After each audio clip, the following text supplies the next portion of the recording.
ভাষায় প্রকাশ করার মতো একটা জঘন্য ঘটনা ঘটছে ইতিহাসে। প্লাস যে তদন্ত প্রতিবেদন পরিবর্তন করা হয়েছে সেই নাটক যেন না চলে। একটা গণতান্ত্রিক সরকার প্রতিষ্ঠা না হওয়া পর্যন্ত এখানে সাংবাদিক সহ সমগ্র দেশের মানুষের নিরাপত্তাহীনতায় মানুষ ভুগতেছে।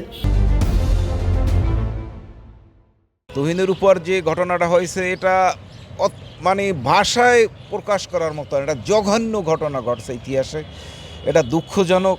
আমি আশা করি সরকার ব্যাপারে খুব কঠিন পদক্ষেপ নেবে, যাতে করে আইন উপদেষ্টা উনি একটি ট্রাইব্যুনালের মাধ্যমে অন্তত 3 মাসের মধ্যে এই ঘটনার যেন বিচার জাতি দেখতে পারে, এই ব্যবস্থা করবে। আমরা বলছি যে পুলিশের মনোবল ফিরিয়ে আসুক, কিন্তু পুলিশের সেই মনোবল নাই। বিগত দিনে রাষ্ট্র ব্যবস্থাটা ছিল পুলিশি রাষ্ট্র ব্যবস্থা, যার কারণে এই মনোবলের ঘাটতি বিদায় এই ঘটনা হচ্ছে।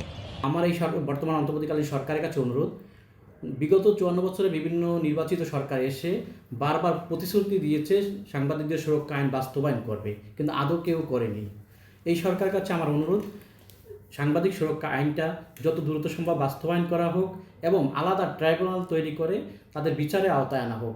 এদের জন্য আবার সাগরণীর মতো কোনো দুর্ঘটনা যে একের পর এক তদন্ত প্রতিবেদন 100+ যে তদন্ত প্রতিবেদন পরিবর্তন করা হয়েছে সেই নাটক যেন না চলে।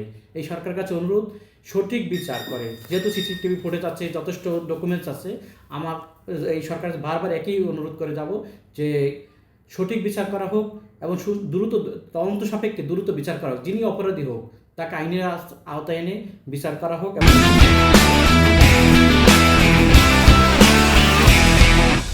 আমরা অন্তর্বর্তীকালীন সরকারের শাসন আমলে এটা কোনো অবস্থায় আমরা আসলে আশা করিনি। আমরা যেটা আশা করেছিলাম সেটা হলো যে বিচার সংস্কার এবং নির্বাচন, এই 3টা বিষয় নিয়ে আমরা সরকারকে দায়িত্ব দিয়েছিলাম এবং সরকার নিজেও আসলে দায়িত্বটা নিয়েছিল। কিন্তু আমরা দেখছি আসলে সে দায়িত্বটা ঠিকভাবে পালিত হচ্ছে না।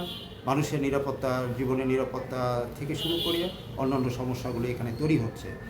তুহিনকে গতকালকে মব সৃষ্টি করে যে হত্যা করা হইলো, এটা সহ এযাবৎকালীন অন্যান্য যে সাংবাদিকদের উপরে নির্যাতন হয়েছে এবং সাংবাদিক হত্যা করা হয়েছে, এটাকে আসলে বর্তমান সরকারের ব্যর্থতা হিসাবে দেখছি।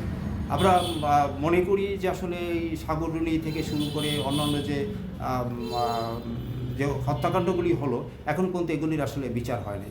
ফলে আমরা অনতিবিলম্বে এই তুহিন হত্যাকারীদের খুঁজে বের করা এবং গতকালকে আরও একজন সাংবাদিককে হত্যা করা হয়েছে, এই যে হত্যার সাথে যারা যুক্ত, যারা মব সৃষ্টি করলো, হত্যার সাথে যারা যুক্ত, তাদেরকে খুঁজে বের করা এবং তাদেরকে শাস্তির আওতায় নিয়ে আসা।